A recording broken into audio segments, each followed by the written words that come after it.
Shooting সেটে রক্তাক্ত Priyanka Chopra. Shooting সেটে রক্তাক্ত হয়েছেন বলিউড অভিনেত্রী প্রিয়াঙ্কা চোপড়া। আহত হওয়ার বিষয়টি সামাজিক যোগাযোগ মাধ্যমে নিজেই জানিয়েছেন এই অভিনেত্রী। বর্তমানে তার পরবর্তী সিনেমা হেডস অব স্টেটের শুটিং এ ব্যস্ত রয়েছেন প্রিয়াঙ্কা। মূলত হেডস অব স্টেটের সিনেমার অ্যাকশন দৃশ্যের শুটিং করতে গিয়ে আহত হয়েছেন প্রিয়াঙ্কা। সম্প্রতি ইনস্টাগ্রামে রক্তাক্ত মুখের একটি ছবি পোস্ট করেছেন তিনি। ছবির ক্যাপশনে প্রিয়াঙ্কা লিখেছেন, জানি না আর কতবার রক্তাক্ত হতে হবে। ওই ছবিতে দেখা যায় প্রিয়াঙ্কার কপাল ও গালের একপাশে ছোপ ছোপ রক্তের দাগ, চোখে মুখে ক্লান্তি।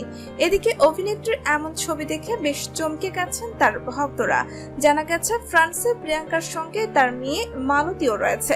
সিনেমার শুটিং এর ফাঁকে মেয়ের সঙ্গে ভালো সময়ও কাটাচ্ছেন তিনি। শুধু তাই নয়, ফ্রান্সে এদিক ওদিকে ঘুরে বেড়াতেও দেখা গেছে মা ও মেয়েকে। প্রসঙ্গত 10 বছরের ছোট নিক জোনাসকে বিয়ে করেন প্রিয়াঙ্কা। তাদের সংসারে মালতী নামের একটি কন্যা সন্তান রয়েছে। বিয়ের পরই পাকাপাকিভাবে আমেরিকায় চলে যান প্রিয়াঙ্কা। ক্যারিয়ারে ইতিমধ্যে একাধিক হলিউড সিনেমায়ও অভিনয় করেছেন তিনি।